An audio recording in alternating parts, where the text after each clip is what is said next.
السلام علیکم ناظرین. حکمران اور بڑے لوگ دو وجہ سے یاد رکھے جاتے ہیں. نمبر ایک اپنی خدمات کی وجہ سے، مثلا قائد اعظم نے پاکستان بنایا. نمبر دو اپنے تضادات کی وجہ سے. اور تضادات ایسے ہوتے ہیں جو صرف ان کی شخصیت کے لیے مسائل پیدا نہیں کرتے، بلکہ وہ بعض اوقات خطوں اور ملکوں کے لیے بھی مسائل پیدا کر دیتے ہیں. ایسے ہی تضادات، اوریانا فلاسی نے انٹرویو کیا اندرا گاندھی سے تو ان کے تضادات نکھر کے سامنے آئے. اسی طرح انہوں نے شیخ مجیب الرحمان سے کیا تو مجیب الرحمان اٹھ کھڑے ہوئے اور مارنے پر تل گئے. اسی طرح بھٹو صاحب سے انٹرویو کیا تو وہاں بھی یہی سچویشن پیدا ہوئی. بالکل ایک جو خوبی ہے اس انٹرویو کی، اس میں یہ ہوا کہ عمران خان کے تضادات خاص طور پہ امریکہ کے بارے میں سامنے آئے. آج جو کچھ انہوں نے امریکہ کے لیے کہا، چند روز پہلے انہوں نے یہ بات کچھ اور انداز میں کہی تھی. امریکہ کے ساتھی کے طور پہ، اس کے ایک دوست کے طور پہ، ایک شراکت کار کے طور پہ انہوں نے اپنا باور کرایا جب وہ ٹرمپ سے ملنے گئے.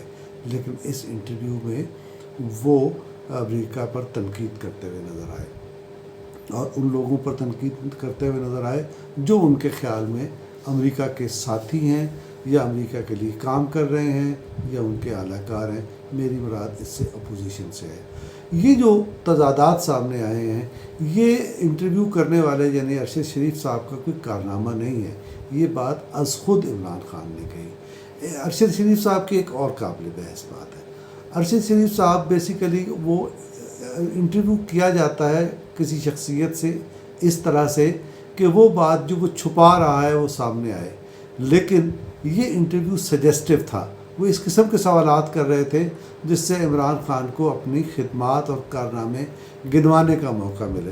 ہم آپ کو ایک دو مثالیں پیش کر دیتے ہیں. مثلا انہوں نے کہا کہ آپ نے امت مسلمہ کو اکٹھا کیا، کیا اس لیے آپ کے خلاف یہ سب کچھ ہو رہا ہے؟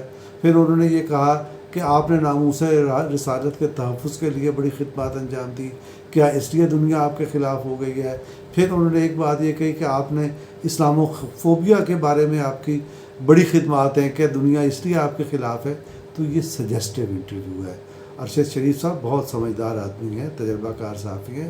ان کو سمجھ ہوگی کہ اس طرح کی صحافت کے تاریخ میں کس طرح سے اسے دیکھا جاتا ہے. تو ایک بات ہوئی. تو اس وقت ذرائع ابلاغ میں ان تضادات کو نمایاں کیا جا رہا ہے کہ ماضی میں عمران خان نے کیا کہا تھا، آج وہ کیا کہہ رہے ہیں. تو اس بات کی تکرار کی کوئی ضرورت نہیں. لوگ جو ان کے فالوورز ہیں ان کے لیے یہ تضادات کوئی معنی نہیں رکھتے. ہو سکتا ہے کہ ان کی نظر میں یہ خوبی ہو. جو مخالفین ہیں ان کو ان کا پہلے ہی پتہ ہے. تو کچھ چیزیں اور ڈسکس کرنے والی ہیں اس میں. وہ کیا ہے؟ مثلا اس انٹرویو میں عمران خان نے یہ انکشاف کیا اور انہوں نے یہ کہا کہ اسٹیبلشمنٹ کی طرف سے انہیں کہا گیا کہ اس وقت 3 آپشن ہیں. آپ استعفیٰ دے دیں، آپ تحریک عدم اعتماد کا سامنا کریں، یا پھر نئے انتخابات پر آمادہ ہو جائیں. یہ ایک بات ہوئی جس پہ انہوں نے اپنا پوائنٹ آف ویو دیا کہ سوال ہی نہیں پیدا ہوتا، میں استعفیٰ تو دے ہی نہیں سکتا. اور دوسری بات انہوں نے اس پر گول بول جواب دیا تحریک عدم اعتماد پر، اور الیکشن کے لیے کہا کہ ہاں یہ اچھی آپشن ہے. تو اس بارے میں وسیم بادامی نے ایک اسی انکشاف کے بارے میں اس کا ایک نیا پہلو اجاگر کیا. انہوں نے کہا کہ میں اپنی اس اسٹوری پہ سٹینڈ کرتا ہوں اور اس پہ زور دیتا ہوں. اسٹوری ان کی یہ تھی کہ یہ وزیر اعظم کی طرف سے عمران خان کی طرف سے اسٹیبلشمنٹ کو فون گیا کہ انہیں بیل آؤٹ کرایا جائے.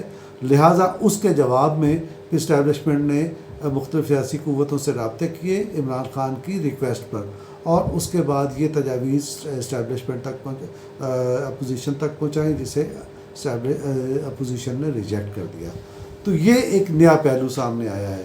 اب یہاں بھی ایک تضاد ہے کہ ماضی میں وہ عمران خان نواز شریف کے بارے میں کہا کرتے تھے کہ DGISI کی جرت ہے کہ وہ اس کو کہے وزیر اعظم کو کہ تم استعفیٰ دے دو، اور فلاں میں ہوتا تو میں اس سے استعفیٰ طلب کر لیتا. تو آج سچویشن اسی جگہ جا کھڑے ہوئے ہیں جس جگہ پر وہ نواز شریف کو کھڑے کر رہے تھے. تو ایک تو یہ بات ہوئی.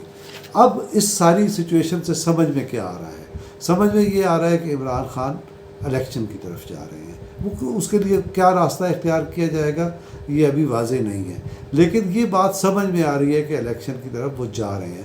اور خاص طور پر شیخ رشید جو مسلسل بیانات جاری کر رہے ہیں، جس قسم کی باتیں کہہ رہی ہیں کہ وہ رمضان کے بعد الیکشن کرا دیا جائے، عید الاضحیٰ کے بعد الیکشن کرا دیا جائے، حج کے بعد الیکشن کرا دیا جائے، تو اس طرح کی باتیں کی جا رہی ہیں جس سے فضا ہموار کی جا رہی ہے۔ چلیے الیکشن، یہ اس وقت ملک میں جو صورتحال پیدا ہو گئی ہے، الیکشن کی طرف تو جانا نظر آ رہا ہے، یہ تو دیوار پہ لکھا ہوا نظر آ رہا ہے، لیکن سوال یہ پیدا ہوتا ہے کہ ہم الیکشن کی طرف جائیں گے کیسے؟ کیونکہ تحریک عدم اعتماد کے راستے میں بہت ساری رکاوٹیں نظر آتی ہیں۔ مثال کے طور پر اگرچہ سپریم کورٹ نے ایک ڈیسیجن دے رکھا ہے کہ کوئی پارلیمنٹیرینز کے راستے میں کوئی رکاوٹ نہ بنے اور کوئی ریڈ زون میں آ کے احتجاج اور مظاہرہ نہیں کر سکتا، لیکن اس کے باوجود عمران خان کی طرف سے کال تو ہے نا کہ آپ مظاہرے کریں۔ اسی طرح انہوں نے ملک بھر میں بھی مظاہرے کرا دیے۔ اسی طرح سے اسد عمر نے لسانی تعصبات کو ہوا دینے والی بات کر دی، جس میں انہوں نے کہا کہ شیشہ نہیں فولاد ہیں ہم اور مہاجر کی اولاد ہیں ہم، پھر ہم دیکھتے ہیں کہ یہاں کون آ کے الیکشن لڑے گا۔ تو یہ بات، یہ تو الطاف حسین سے آگے چلے جانے والی بات ہے۔ آپ اسد عمر کی بات کو دیکھ لیں، عمران خان کی کال کو دیکھ لیں، اور جو مظاہرے کرائے گئے ہیں، محمود خان کا بھی آڈیو آ گیا ہے، پرویز خٹک کا بھی آڈیو سامنے آ گیا ہے۔